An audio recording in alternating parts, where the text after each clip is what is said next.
आज जो हम टॉपिक यहाँ पर टच करने वाले हैं वो आज तक मैंने जितने भी सेशंस करे हैं उन सब में से सबसे इम्पॉर्टेंट टॉपिक है, वो है how to choose your career.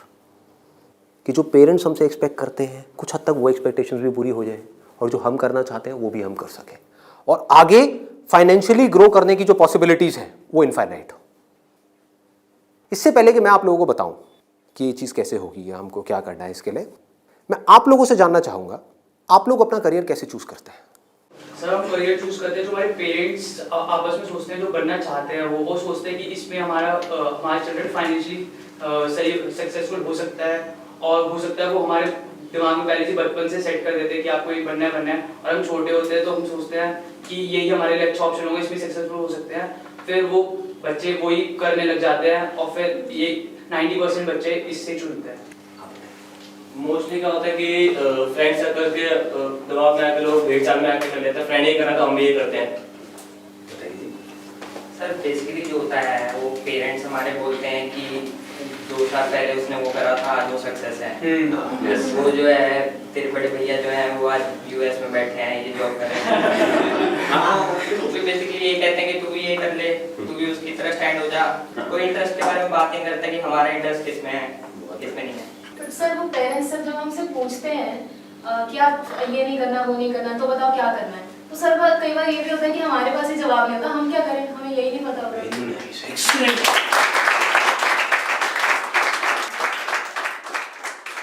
इसमें गलती पेरेंट्स की भी नहीं है। जैसे मैं आपको बोलता हूँ कॉमर्स, कुछ लिमिटेड ऑप्शंस माइंड में आते हैं। क्या आते हैं? सीए आता है और बीकॉम आता है और बीबीए आता है, एमबीए आता है, सीएफए आता है, और कोई ऑप्शन आता है? आता ही नहीं है। तो ध्यान से देखो क्या हो रहा है। हम सब बच्चों की सोच एक जैसी है, सब पेरेंट्स की सोच एक जैसी है। तो ये पेरेंट्स की सोच किसने बनाई? क्या उनकी गलती है? इस पूरी की पूरी सोसाइटी ने मिलकर बनाई। पेरेंट्स की सोच बनी और पेरेंट्स से बचपन से आज तक जो उन्होंने सुना देखा करा वहां से आपकी सोच बनी आपके पेरेंट्स से। तो अल्टीमेटली आप में और आपके पेरेंट्स में कोई फर्क नहीं है, उनको ब्लेम मत करो। आपकी सोच भी उनके जैसी ही है। अगर नहीं है तो बताओ कोई और ऑप्शंस। नहीं आते ना माइंड में? साइंस में बोलता हूं, साइंस बैकग्राउंड, क्या ऑप्शंस आते हैं माइंड में? इंजीनियरिंग। इंजीनियरिंग में भी क्या आता है? जैसे इंजीनियरिंग वर्ड आता है क्या आता है माइंड में? आईआईटी आता है। ठीक है। मेडिकल में क्या आता है? एमबीबीएस, सर्जन्स, और कुछ? नो सर, बस यही है। देखो हमारी सोच कितनी लिमिटेड हो गई है। माइंड में कुछ आता ही नहीं है तो करेंगे कैसे? आपके माइंड में कुछ आएगा तभी तो वो चीज होगी। अगर माइंड में हिमालय नाम का पहाड़ होगा तभी तो उस पर चढ़ोगे। माइंड में हिमालय है ही नहीं तो कैसे चढ़ोगे?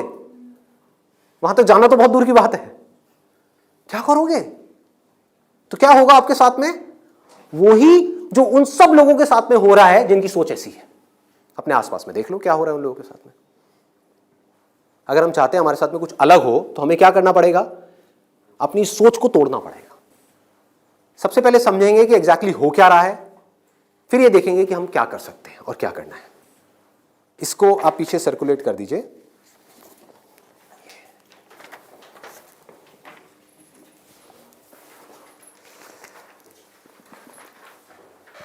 इसमें लिखा है how to choose a career.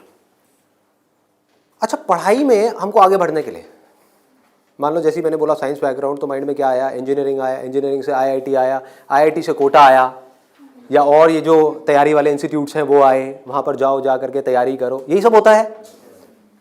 तो अब अगर आपको इस रास्ते पे सक्सेसफुल होना है कि मतलब आपको आईआईटी में पहुँचना है, आईआईएम्स में पहुँचना है, मेडिकल में टॉप कॉलेज में पहुँचना है, तो क्या चाहिए? हार्डवर्क से काम हो जाएगा। आराम से सोचो, आराम से सोचो। ये जो सोच है ना हमारी वो बड़ी खतरनाक बनी हुई है। उसी सोच पे क्वेश्चन मार्क लगाना है। हार्डवर्क सबसे ज्यादा कौन करता है? एक रिक्शे वाला, लेबरर सक्सेसफुल हो जाता है वो। ऐसे बच्चे देखे हैं जो बहुत हार्डवर्क करते हैं और तब भी नहीं हो पाता उनका, और ऐसे बच्चे हैं जो इतना हार्डवर्क नहीं करते हैं, अपनी लाइफ में एक बैलेंस बनाते हैं, मतलब घूमते फिरते भी हैं, मजे भी करते हैं, साथ साथ में पढ़ाई भी करते हैं और वो टॉप कर जाते हैं। तो इसका मतलब क्या है? हार्डवर्क पे क्वेश्चन मार्क लगाओ। हार्डवर्क इंपॉर्टेंट है, लेकिन हार्डवर्क भी अगर सही डायरेक्शन में ना किया जाए तो बकवास है। समझ रहे हो? सक्सेस यहां है, आप वहां भाग रहे हो पूरी जान लगा करके पागलों की तरह, कभी सक्सेसफुल हो सकते हो? हार्डवर्क तो कर रहे हो, क्यों नहीं हो सकते? डायरेक्शन ही गलत है। सबसे पहले क्या चाहिए? एक सही डायरेक्शन चाहिए, सबसे पहले, मोस्ट इंपॉर्टेंट। मतलब कि जिस डायरेक्शन में हम भाग रहे हैं, पहले हमको उसको समझना है कि हम सही डायरेक्शन में भी भाग रहे हैं या इसलिए भाग रहे हैं क्योंकि सब भाग रहे हैं। या ये कहो, हो सकता है ये जो सब भाग रहे हैं उसमें से कुछ लोगों के लिए वो डायरेक्शन सही हो, हमारे लिए गलत हो। समझ पा रहे हो? पता कैसे चलेगा कि कैसे पता लगेगा? एक्सीलेंट। देखो क्या है, सिर्फ 2 पैरामीटर्स हैं जिसके ऊपर हमको दिमाग लगाना है। एक है कंपटीशन, एक है कंसंट्रेशन पावर। जहां पर भी कंपटीशन ज्यादा है, मतलब क्या है कि वहां पर लाखों बच्चे ट्राई कर रहे हैं, होना कितनों का है? 1%, 2%, 3%। रियलिटी है। मैं कुछ भी हाइपोथेटिकल बात नहीं करूंगा। क्या ये जो लाखों बच्चे ट्राई करते हैं, कोई भी ये सोच करके ट्राई करता है, लाखों रुपए जा करके कोचिंग इंस्टीट्यूट में स्पेंड करता है कि मेरा नहीं होगा? देखो कितना मजेदार है। मतलब लाखों को यह लग रहा है कि हमारा हो जाएगा। तो अब सबसे पहला यहां पर जो क्वेश्चन पूछना है, जो ना अभी पेरेंट्स पूछ रहे हैं ना बच्चे खुद पूछ रहे हैं, वो अपने आप से पूछना है। वो ये कि मेरी कंसंट्रेशन पावर्स कैसी है। सिंपल है ना, इसमें कोई कॉम्प्लिकेटेड है? कि अगर आपको इन कॉम्पिटिटिव एग्जाम्स में कॉम्पीट करना है, दिन में 10-10 घंटे पढ़ना है, 15-15 घंटे पढ़ना है, उससे भी काम नहीं होने वाला, क्योंकि बहुत लोग पढ़ते हैं फिर भी नहीं कर पाते। तो इसका मतलब क्या है? आपको अपने आप से सच बोलना होगा। अब ये बड़ा टेढ़ा काम है, क्योंकि दुनिया में हमारी आदत क्या पड़ी हुई है? झूठ बोलने की। हाँ, किसी से भी जा करके पूछो, हाँ भाई तेरे में पोटेंशियल है, कर लेगा आईटी? हाँ मैं तो कर लूंगा, मैं तो कर लूंगा। फिर हुआ क्यों नहीं? हुआ क्यों नहीं? अरे वो लक साथ नहीं हो पाया, कोई वजह होगी, नहीं हो पाया। मतलब क्या था? डायरेक्शन ही गलत थी, स्टार्टिंग ही गलत हो गई। अब आप कैसे ये डिसाइड करोगे कि आपकी कंसंट्रेशन पावर स्ट्रांग है या नहीं है? माइंड की थोड़ा सा डेप्थ में जाते हैं। कैसे डिसाइड करोगे? जब भी आप किसी कॉम्पिटिटिव एग्जाम में कॉम्पीट कर रहे हो, तो आपको ये देखना होगा आपके कॉम्पिटिटर्स कौन है। फॉर एग्जाम्पल, आप एक रेस में भाग रहे हो, आपके साथ में कोई एथलीट है जिसने 10 साल प्रैक्टिस करी है रेस में भागने की।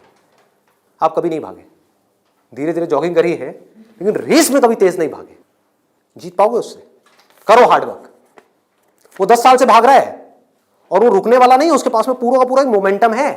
वो अगले 2 साल तक भी ऐसे ही भागने वाला है जैसे वो 10 साल से भागता आया है। आप अभी भागना शुरू कर रहे हो, तो पहले अपनी कंसंट्रेशन पावर्स को कंपेयर करना है किसी और के साथ। That is going to be a realistic solution. एक है थियोरेटिकल सोल्यूशन। थियोरेटिकल क्या है? माँ बाप कह रहे हैं बच्चों को भागो, बच्चे भी अंदर से कह रहे हैं भागो। यही हो रहा है, करेंगे करेंगे करेंगे करेंगे करेंगे, चार्ज अप हुए पड़े हैं पागलों की तरह। इनको ये नहीं समझ पा रहा कि मेरे अंदर वो स्ट्रेंथ है भी या नहीं है। बहुत बारीक बात है, अगर इसको हमको समझ आए तो। एक बॉक्सिंग रिंग में आप हो, ठीक है, तो सामने देखो कि जो बॉक्सर है वो है कौन जिससे आप लड़ने के लिए जा रहे हो। इसी को तो कंपटीशन बोलते हैं। तो अगर उस कंपटीशन को आपको जीतना है, और जीतना ही है, हारना किसको है? किसको अपने माँ बाप के पैसे डुबोने हैं? किसको अपनी लाइफ खराब करनी है? जीतना ही है। तो जीतने का क्या तरीका है? पहले अपने कॉम्पिटिटर्स की स्ट्रेंथ को समझ जाओ। समझ लो कि आप कॉम्पीट कर किसके साथ में रहे हो। वो कैसे समझोगे? रियलिस्टिकली अपने आप से पूछो, अपने स्कूल के बैकग्राउंड के बेस पे या जो भी आज तक आपने किया है उसके बेस पे। कुछ बच्चे होते हैं जिनको एक चैप्टर है, मान लो एक बुक में, उसको पूरा याद करने में या समझने में 1 घंटा लगता है। आपको कितनी देर लगती है? 5 घंटे, 6 घंटे, 10 घंटे या आधा घंटा? ये पूछो अपने आप से। Then you will be able to जज your strength in comparison to your competitors. ये जो 13 लाख बच्चे हैं, इसमें से 10% बच्चे ऐसे हैं जिनकी कॉन्सेंट्रेशन पावर्स एक्स्ट्रा ऑर्डिनरी है। उनसे अगर आप कॉम्पीट कर रहे हो तो एटलीस्ट आपकी कॉन्सेंट्रेशन पावर्स एक्स्ट्रा ऑर्डिनरी होनी ही चाहिए। और कॉन्सेंट्रेशन पावर एक दिन में एक्स्ट्रा ऑर्डिनरी नहीं होती है, ये प्रैक्टिस है। मतलब उन्होंने कई सालों तक इसकी प्रैक्टिस करी है, तब जाके उनकी कॉन्सेंट्रेशन पावर एक लेवल तक पहुंची है। तो आप अपने आप से ईमानदारी से सवाल पूछो तो सही कि आपकी कॉन्सेंट्रेशन पावर है कैसी।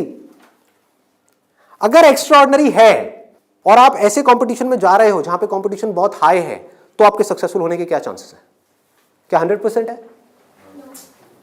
पूछो अपने आप से, दिमाग को खोलो। दिमाग बंद हुआ पड़ा है लोगों का। आईआईटी में लोग कहाँ से आते हैं? सिर्फ दिल्ली से आते हैं, सिर्फ बॉम्बे से आते हैं? कहाँ से आते हैं? ऑल ओवर इंडिया से। मान लो 1 लाख बच्चे ऐसे हैं इंडिया में अलग अलग स्कूल्स में जो अपनी अपनी क्लास में टॉपर हैं। उनको क्या लग रहा है कि मेरी स्ट्रेंथ बहुत तगड़ी है। ये बात हो रही है टॉपर्स की। लेकिन जब वो जाएंगे कॉम्पीट करने तो और भी ऐसे टॉपर्स आए होंगे जो उनसे भी आगे होंगे। आप समझ गए? तो यहां पे आपने क्या किया? एक बहुत बड़ा काम कर दिया, अपने आप से सच बोल दिया और यही सच जा करके अपने घर वालों को बोल दिया। इससे क्या होगा? आप एक ऐसे कंपटीशन से बच सकते हो जहां पर आपके हारने के चांसेस बहुत ज्यादा है, क्योंकि एक्चुअल में कंपटीशन है किसके बीच में? देखो, उन लोगों के बीच में जिसमें पोटेंशियल है। एक रेस हो रही है ओलंपिक्स में, वो किसके लिए है? जिसने बहुत प्रैक्टिस करी है, जिसके अंदर पोटेंशियल है, स्टैमिना है, फोकस करने की पावर्स है, डिस्ट्रैक्शन से वो अपने माइंड को हटा सकता है, उसके लिए है ना। सबके लिए तो नहीं है। अगर सबको भगा दिया जाए उस रेस में तो क्या होगा? क्योंकि उसमें जीतने के बाद गोल्ड मेडल मिलता है, अखबार में फोटो आती है। अखबार में फोटो आती है ना, इन कोचिंग इंस्टीट्यूट्स की फोटो आती है, नाम लिखे होते हैं, ऑल इंडिया रैंक ये है, ये है, ये है। उसको देख करके क्या होता है माँ बाप की हालत? उनको उसकी फोटो नहीं दिख रही होती, अपने बच्चे की फोटो दिख रही होती है। यहाँ पे आने वाले इतने साल बाद मेरे बच्चे की फोटो होगी, मेरी बेटी की फोटो होगी, उसकी ये रैंक होगी। यहाँ से क्या हो रहा है? हम अननेसेसरी अपनी एक ख्याली दुनिया खड़ी कर रहे हैं। पेरेंट्स ने अपने दिमाग में एक ख्याल बना लिया। अब यहाँ तक प्रॉब्लम नहीं है, उन्होंने वो ही किया जो होना था। सबके साथ होता है, कौन नहीं चाहेगा? गड़बड़ कहाँ हुई? आप भी इस खेल को नहीं समझ पाए, आप समझ ही नहीं पाए हो क्या रहा है। ये जो कोचिंग इंडस्ट्री है आज की डेट में 1.5 लाख करोड़ की इंडस्ट्री है। ये पैसा कहाँ से आ रहा है? हम सबसे आ रहा है, हमारी जेब से आ रहा है। तो अगर इस खेल को हम समझ जाएं, हमारे पेरेंट्स नहीं भी समझ पा रहे क्योंकि वो तो सपने देखेंगे ही, और हम जाकर के बोले ये सपना आप अभी रोक दो, उस पर लगाम लगाओ, देखो पहले कि आपका बच्चा कहाँ स्टैंड करता है। गाड़ी आपके पास में 800 और कॉम्पीट करने की बात कर रहे हो फेरारी वालों से, बट इसका मतलब ये नहीं है 800 बुरी है। आप समझ गए मेरी बात? रेस में बुरी है, बट दिल्ली की सड़कों पे, पुरानी दिल्ली में फेरारी अच्छी है, 800 अच्छी है? 800 अच्छी है, ज्यादा सक्सेसफुल है। बट वही अगर उस रेस में चली जाए जिसमें सब भाग रही हैं और सारी 800 नहीं है, फेरारीज है, एक से एक फेरारीज है, किसमें कितनी आग लगी हुई है वो आपको पता ही नहीं है। आप समझ पा रहे हो? कोई आ रहा है कहीं से, उस बच्चे में कितनी आग है और कितना पोटेंशियल है वो आप सपने में भी नहीं सोच सकते, और आप उससे लड़ने की बात कर रहे हो। किस बेस पे? क्योंकि मेरे घर वालों ने ये सपना देखा है और मुझे सपने को सच करना है। पोटेंशियल है या नहीं है? पूछो अपने आप से, तो आपको क्लियर कट जवाब मिलेगा। क्लियर कट 10% लोग ऐसे होते हैं जिनमें एक्चुअल में पोटेंशियल है इन एग्जाम्स में कॉम्पीट करने का। तो if you are there in that top 10% category, तो अब आपका हार्डवर्क यहां पे काम आने वाला है। Depending upon your hard work, बशर्ते आपके अंदर पोटेंशियल हो। फॉर एग्जाम्पल फेरारीज की रेस हो रही है, उसमें आपने पूरी जान लगा दी, एक सेकंड के लिए भी डिस्ट्रैक्ट नहीं हुए। ठीक है, डिस्ट्रैक्ट होने में 1 सेकंड लगता है। डिस्ट्रैक्शंस वाला मेरा सेशन है पावर ऑफ फोकस, वो देखा होगा आप लोगों ने। बहुत तरह की डिस्ट्रैक्शंस है। मान लो आप हो तो फेरारी, लेकिन डिस्ट्रैक्ट हो गए, रुक गए, रेस यहां हो रही है, आप यहां चले गए, आउट है कि नहीं? तो आपको पूरी तरह से फोकस्ड रहना पड़ेगा, हार्डवर्क करना होगा, डेडिकेशन चाहिए, डिजायर चाहिए, सब कुछ चाहिए। लेकिन सबसे पहले क्या चाहिए? इंजन में दम होना चाहिए, अंदर वो पोटेंशियल होना चाहिए, एक्स्ट्रा ऑर्डिनरी कॉन्सेंट्रेशन पावर्स होनी चाहिए। ये बात हमको समझ क्यों नहीं आ रही है? अब क्यों चाहिए कॉन्सेंट्रेशन पावर्स? कभी सोचा है? 2 तरह के काम है इस दुनिया में, एक वो जिसमें हमारा इंटरेस्ट है, दूसरा वो जिसमें इंटरेस्ट नहीं है। जहां इंटरेस्ट नहीं है वहां पर कॉन्सेंट्रेशन पावर्स का स्ट्रांग होना बहुत जरूरी है, जहां है वहां पर नहीं है, क्योंकि वहां तो ध्यान लग जाता है। वीडियो गेम खेलने के लिए कॉन्सेंट्रेशन पावर चाहिए क्या? क्यों? क्यों? इंटरेस्ट है तो वहां पर कॉन्सेंट्रेशन हो जाता है, खेलने में कॉन्सेंट्रेशन हो जाता है, और बहुत सारी चीजों में कॉन्सेंट्रेशन हो जाता है। पढ़ाई में हमें कॉन्सेंट्रेट करना पड़ता है, और चाहिए ही चाहिए, क्योंकि पढ़ाई में 99.99% लोगों का इंटरेस्ट नहीं होता। तो कैसे पढ़ाई में क्रैक कर पाएंगे? तब जब अपने ध्यान को ऐसी जगह पे रोकना आता हो जहां पे हमारा इंटरेस्ट नहीं है। और ऐसी स्ट्रेंथ कितने लोगों में होती है?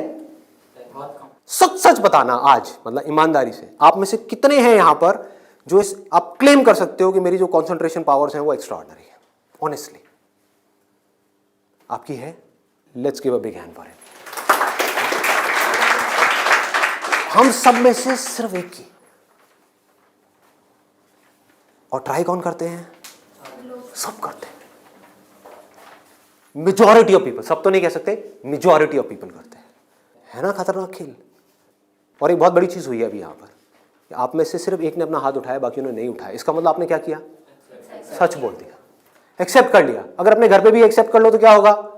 खेल शुरू होने से पहले ही खत्म हो जाएगा। अगर ये मेजॉरिटी ऑफ बच्चों को समझ आ जाए, इंडिया में लाखों बच्चे मेरी वीडियोस देखते हैं, उनको ये समझ आ जाए और वो अपने आप से सच बोल दें, अपना हाथ ऊपर ना करें, अपने घर पे जाकर के बोल दें मेरी कंसंट्रेशन पावर एक्स्ट्रा ऑर्डिनरी नहीं है।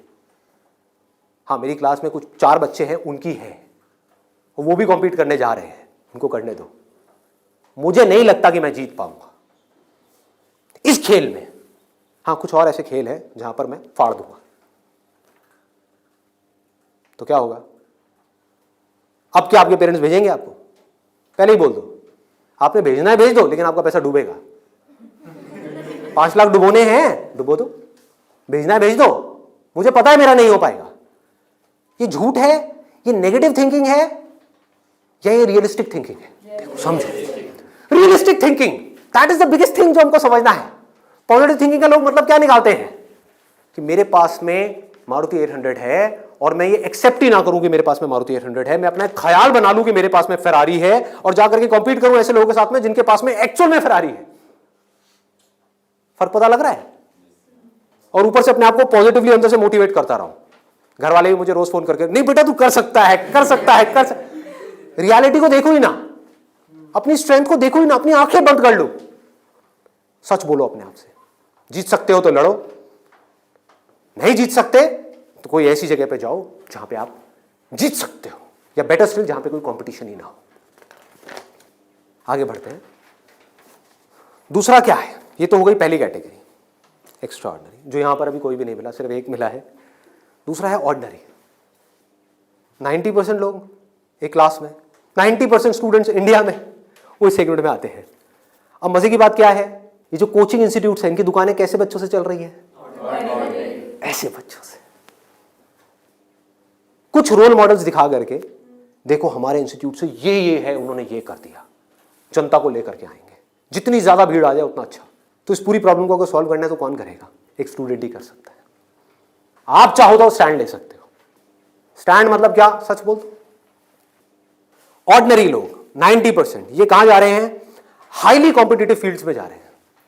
क्यों जा रहे हैं? क्योंकि सब जा रहे हैं, क्योंकि उन्हें लग रहा है कि मेरा हो जाएगा। मैं ये नहीं कह रहा कि अगर आप ऑर्डिनरी हो और एक हाई कॉम्पिटिशन वाली फील्ड में जा रहे हो तो आपका नहीं होगा।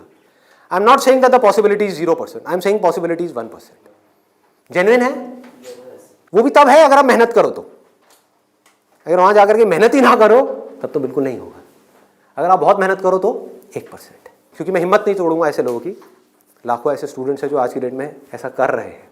बट ये वीडियो मैं सिर्फ अभी करंट सिचुएशन के लिए नहीं बना रहा, मैं आगे तक देख रहा हूँ। आने वाले 20 साल, 50 साल, 100 साल आगे तक देख करके चल रहा हूँ कि इंडिया की प्रॉब्लम्स का अगर हमको सोल्यूशन निकालना है, अनएम्प्लॉयमेंट का सोल्यूशन निकालना है, डिप्रेशन का सोल्यूशन निकालना है, तो वो सोल्यूशन क्या है? मेरी सोच वहां पर चल रही है। इसकी वजह से होगा क्या? अभी जो ऑलरेडी ऐसे ऑर्डिनरी स्टूडेंट्स हैं और वो ऐसी जगह पे चले गए हैं, तो उनकी हिम्मत टूट जाएगी इस वीडियो को देख करके। तो मैं उनको क्या कहूँगा? उम्मीद है, लगा दो जान।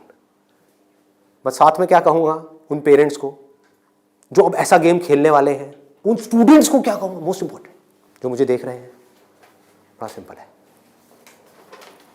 कि अपने पेरेंट्स को जाकर के कहो मुझे नहीं लगता कि मेरे में पोटेंशियल है, मुझे नहीं लगता कि मैं कर पाऊंगा। हाँ, 1% चांस है। सच बोल दो, बोलो मैं ये नहीं कह सकता मैं कर ही नहीं सकता, 1% चांस, 99% चांस है मैं नहीं कर पाऊंगा। मैं जानता हूं अपने आप को, आप नहीं जानते, मैं जानता हूं। मुझे पता है अंदर से कि मैं क्या हूं, मुझे पता है अंदर से कि मेरे अंदर कितनी आग है, कितना पोटेंशियल है। मैं अपने दोस्तों के साथ में बैठ के पढ़ा हूं, मुझे पता है अंदर से कि मैं क्या हूं। तो आप क्या कहोगे? सच बोलोगे अपने घर वालों को जाके कि देखो अगर आप मुझे 2 साल तक की कोचिंग कराओगे, उसमें मान लो ₹1,00,000 साल की फीस हो गई, प्लस रहना खाना पीना what ever it is, total मान लो 2 साल में कितना खर्चा आया? 4-5 लाख रुपए। 5 लाख मान लेते हैं। तो आप बोलोगे अपने घर वालों को जाकर के, अगर अभी भी ये सब सुनने के बाद भी आप कहते हो कोई बात नहीं बेटा 1% चांस है तू कर ले, तो मैं आपको एक बेटर ऑप्शन देता हूँ प्रैक्टिकल रियलिटी के बेस पे। यहां पे अगर आपके पेरेंट्स आपके ऊपर दाव लगाते हैं, जीतने के चांसेस क्या है पेरेंट्स के? 1:100। इससे बेटर ऑप्शन क्या है? गोवा जाओ। Seriously, I am serious about it, मजाक नहीं कर रहा। गोवा जाओ, वहां पे कैसीनोज हैं। वहां पे अगर आप 5 लाख रुपए लगाते हो, एक रूले करके गेम है, पता है आप लोगों को? सारे जुआरी हैं क्या यहाँ पे? रूले गेम है जिसमें एक बॉल घुमाते हैं, 36 नंबर होते हैं और एक 0 होता है। वहां पे अगर आप 1 नंबर पे पैसा लगाते हो और वो नंबर आ जाता है तो 1 रुपए आपका बन जाता है 36 रुपए। जीतने की प्रोबेबिलिटी क्या है? 1:37। यहां पर क्या है? 1:100। वहां पर क्या है? 1:37, मतलब इससे डबल से भी ज्यादा है। तो अपने पेरेंट्स को सजेशन दो कि जुआ खेलना ही है तो ये बेटर ऑप्शन है, खेलते हैं ना। मेरी जिंदगी क्यों दांव पे लगा रहे हो? मुझे तो बचने दो। अरे खेलना है तो मिलके खेलते हैं। जाओ अपने पेरेंट्स के साथ में, उनको गोवा लेकर के जाओ, अपनी पार्टी करना, और एक दिन जाना ले आकर के 5 लाख रुपए एक टेबल पे रख देना।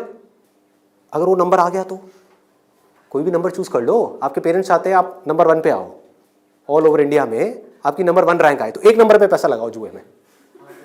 वहां भी 1 नंबर पे पैसा लगा रहे हैं, यहां भी 1 नंबर पे पैसा लगाओ। अगर वो 1 नंबर आ गया तो कितना मिलेगा? 5 लाख का 1,80,00,000।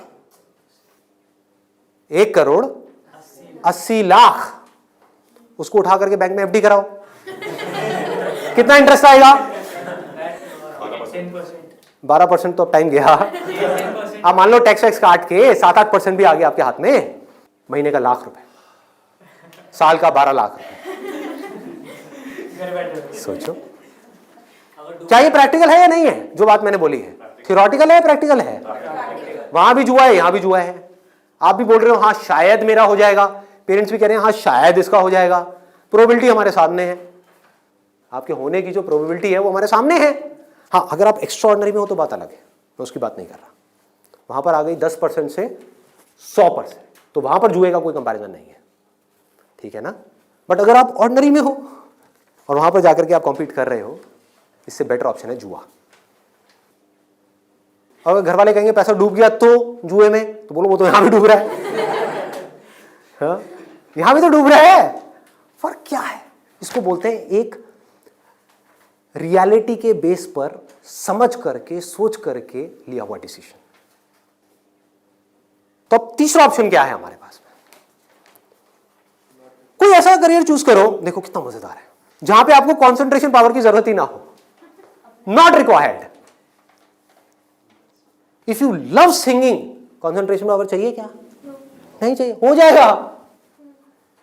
किसी खेलने में इंटरेस्ट है तो वहां पे कंसंट्रेशन पावर बहुत स्ट्रांग चाहिए क्या? हो जाएगा, घंटों तक हो जाएगा। एक है कंसंट्रेट करना पड़ता है, एक है कंसंट्रेशन हो जाता है। दोनों में बहुत फर्क है। इंटरेस्टिंग है तो कंसंट्रेशन हो जाता है, इंटरेस्टिंग नहीं है, बोरिंग है तो कंसंट्रेट करना पड़ता है, फिर चाहे वो पढ़ाई हो चाहे जॉब हो। ये छोटी सी सोच चाहिए, समझ चाहिए। अब यहां पे क्या चलेगा? इन फील्ड्स में कंपटीशन क्या है? आर्ट हो गया, स्पोर्ट्स हो गया, कोई भी क्रिएटिव फील्ड हो गई, वहां पर कंपटीशन क्या है? बहुत ज्यादा है उन लोगों के लिए जो मीडियोकर है। लेकिन अगर आपके अंदर टैलेंट है, कोई कंपटीशन नहीं है, क्योंकि दोनों को आपस में कंपैरिजन किया ही नहीं जा सकता, कोई नंबर्स नहीं है ना। ध्यान से समझो, जैसे आप किसी एग्जाम में जाते हो तो एक कंपेयर किया जा सकता है आपको किसी से, क्योंकि आपके आए 90%, किसी और के आए 99%, तो कंपैरिजन है। टैलेंट में क्या है? आपके अंदर एक तरह का टैलेंट है, किसी और के अंदर और कोई तरह का टैलेंट है। आप जो कर सकते हो वो नहीं कर सकता, वो जो कर सकता है वो नहीं कर सकता। एक सिंगर है उसकी अलग तरह की आवाज है, कोई और सिंगर है उसकी अलग तरह की आवाज है। अब यहां पे भी एक छोटा सा प्रॉब्लम है। प्रॉब्लम क्या है यहां पर? प्रैक्टिकली आप लोग बताओ कि प्रॉब्लम क्या है यहां पर इस तरह का कुछ करने में? स्कोप क्या होगा, क्या नहीं होगा? देखो अगर टैलेंट हो तो स्कोप होगा या नहीं होगा? होगा। बट ऑब्वियस, टैलेंट कैसे डेवलप होता है? प्रैक्टिस। और ये भी तभी काम आएगा जब इंटरेस्ट होगा। समझ गए ना? जितना ज्यादा इंटरेस्ट होगा उतना ही ज्यादा पैशन होगा, जितना ज्यादा पैशन होगा उतना ही ज्यादा पैशन के साथ प्रैक्टिस करोगे, जितना प्रैक्टिस करते चले जाओगे उतना ही टैलेंट बढ़ता चला जाएगा, जितना आपका टैलेंट बढ़ता चला जाएगा आपके लिए कंपटीशन उतना ही कम होता चला जाएगा। क्लियर है ना? बट आप इन सारे रूट से भागने के लिए वहां पर जा रहे हो तो भगवान ही मालिक है आपका। समझ गए? पढ़ाई के टॉर्चर से बचने के लिए जबरदस्ती कोई ऐसा काम नहीं है जो आपको बहुत इंटरेस्टिंग लगता है फिर भी आप कर लो, आप कहो हाँ ये सही है, तो आपका वही हाल होगा जो वहां पे कंपटीशन में बाकी लोगों का हो रहा है। मतलब आपको जेन्युइनली चूज करना होगा कोई ऐसा interest which you are extremely passionate about, extremely passionate about. ठीक है, इससे भी एक स्टेप आगे बढ़ते हैं। यहां पे प्रॉब्लम एक है बहुत सिंपल सी, जो मेरे पास में कमेंट्स आते हैं कि हमें पता ही नहीं है कि ऐसा इंटरेस्ट क्या है। I don't know what that interest is. मेरे लिए ऐसा कोई इंटरेस्ट नहीं है, कोई ऐसा टैलेंट नहीं है, कोई ऐसी स्किल नहीं है जो मैं कह सकूं कि हाँ इसके बेस पे मैं अपनी पूरी लाइफ स्टेक पे लगा सकता हूं। उनके लिए क्या सोल्यूशन है? आपके घर वाले चाहते हैं आपको डिग्री मिले, आप चाहते हो कुछ अपना करना, फाइनेंशियली भी सक्सेसफुल हो जाओ, तो उसका ऑप्शन क्या है? ये रहा। यानी कि आप बहुत ज्यादा टफ एग्जाम्स को क्रैक नहीं कर सकते, बहुत ज्यादा टफ पढ़ाई नहीं कर सकते, लेकिन आप पढ़ सकते हो। तो आप एक ऐसी फील्ड चूज करते हो जहां पे कंपटीशन लो है, जहां पे कंपटीशन कम है, और अगर वहां पर आप स्मार्ट वर्क करने लग जाओ तो आपके जीतने के जो चांसेस हैं, सक्सेसफुल होने के चांसेस हैं, that starts from 10% and goes up to 100%, as good as उन लोगों के कंपैरिजन में जो यहां पर टॉपर है। और यहां पर कोई लिमिट नहीं है कि हम क्या कर सकते हैं। स्मार्ट वर्क को मैंने नीचे डिफाइन भी किया हुआ है कि what does smart work mean. It means developing your understanding, that is smart work. जो काम आप कर रहे हो उसकी समझ अगर आपको है कि आप क्या कर रहे हो, क्यों कर रहे हो, कैसे कर रहे हो, तो आप स्मार्ट वर्क कर रहे हो। समझ नहीं है बस कर रहे हो तो आप हार्ड वर्क कर रहे हो। अब इसमें मैं आपको एक प्रैक्टिकल एग्जांपल देने वाला हूं। एक सिंपल सा करियर मैं आपको बता रहा हूं, फिजियोथेरेपी। सुना इसके बारे में सबने? अभी कुछ दिन पहले मेरी नेक में थोड़ा सा पेन हुआ, मैंने गूगल पे जाकर के सर्च किया physiotherapy services at home in my area. Locality मैं नहीं बताऊंगा, नहीं तो लोग मेरे घर आ जाएंगे। तो मैंने सर्च किया, वहाँ पर ऊपर कुछ लिस्टिंग्स आई, कुछ वेबसाइट्स आई, उसमें एक डॉक्टर का नाम मुझे मिला। उनकी मैं वेबसाइट पे गया, वहाँ जा करके उन डॉक्टर के बारे में मैंने 2-3 मिनट पढ़ा, समझा, मुझे अच्छा लगा पढ़ करके, समझ करके। उनको फ़ोन किया, वो मेरे घर पे आए, उन्होंने मुझे 7 दिन तक फिजियोथेरेपी ट्रीटमेंट दिया। वो एक ट्रीटमेंट का लेते हैं 500 से 700 रुपये, कई बार 1000 रुपये भी लेते हैं, depending upon the complications and time involved. मेरे से उन्होंने लिए 500 रुपये। मैंने उनसे पूछा कि आप दिन में ऑन एन एवरेज कितने ट्रीटमेंट्स करते हो? उन्होंने कहा एक दिन का ऑन एन एवरेज मैं 8 से 10 ट्रीटमेंट्स करता हूँ। मैंने कैलकुलेशन करी, दिमाग चलाया, 8 से 10 का मतलब क्या हुआ?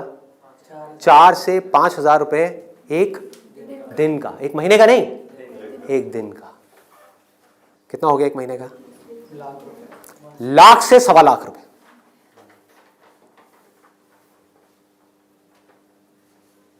अभी उनको 4 साल हुए अपनी फिजियोथेरेपी करे हुए। ये नहीं है कि 40 साल हो गए, 4 साल। समझ रहे हो क्या किया उन्होंने, कैसे किया उन्होंने? वो सब आ जाता है स्मार्ट वर्क के अंदर। उन्होंने हार्ड वर्क नहीं किया, स्मार्ट वर्क किया।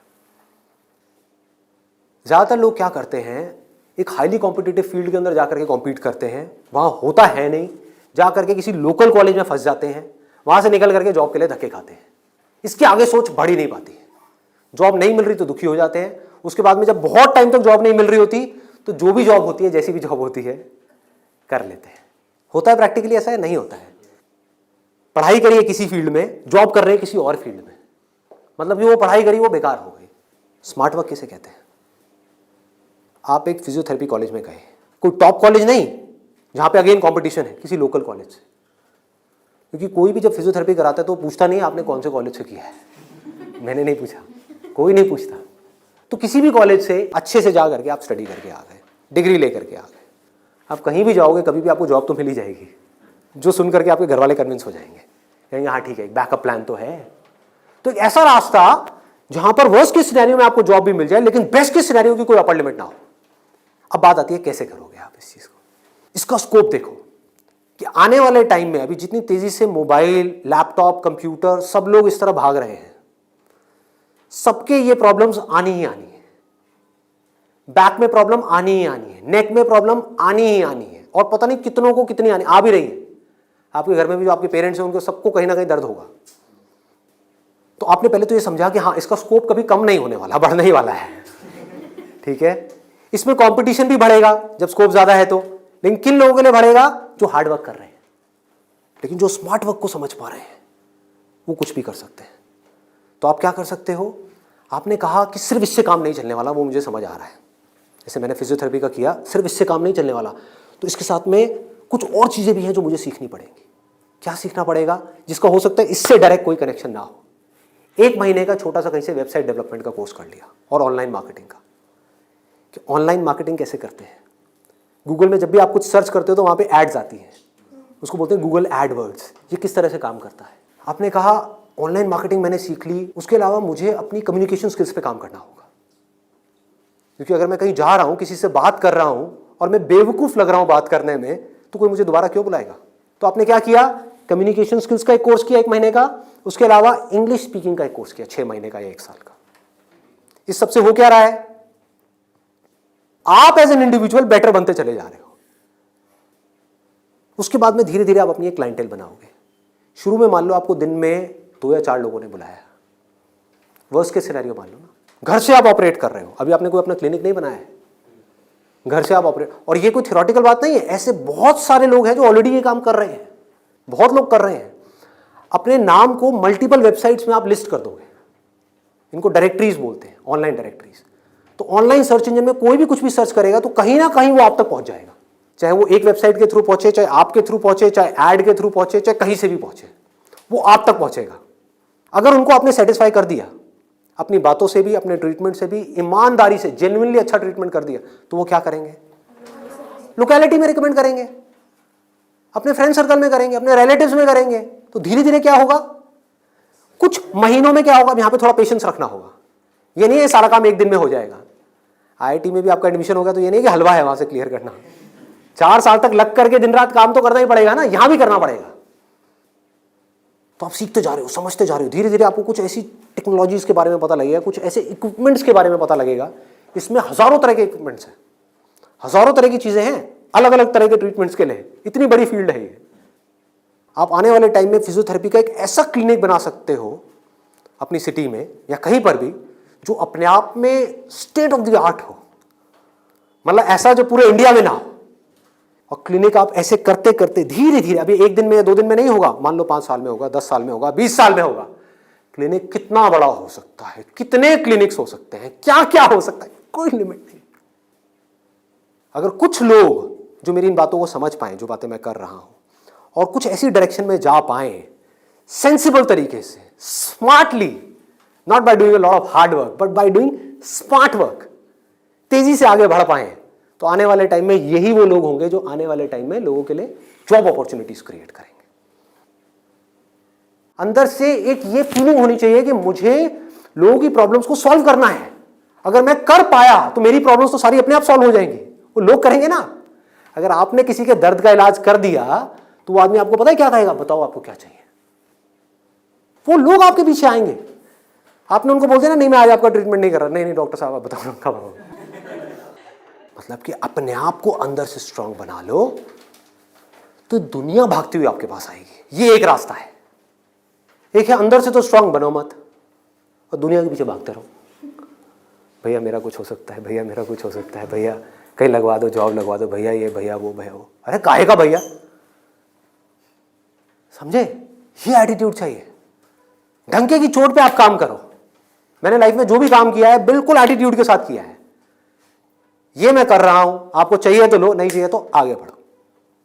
Does not make any difference to me, क्योंकि मैं जो कर रहा हूं आई बिलीव इन इट। मैं कोई भीख नहीं मांग रहा हूं आपसे। और बहुत सारे लोग होते थे जिनको मैं मना कर देता था, जो मैं नहीं कर रहा तुम्हारा शूट, और वो जा करके 4 लोगों को पकड़ के ले आते थे, ये बंदा जेन्युइन है, इसमें दम है ना बोलने का। वो दम कहां से आता है? सोच से आता है। सोच को खोलो, बंद करके इसमें मत रहो, फाड़ दो। और फिर भी रहना है तो आपकी चॉइस है।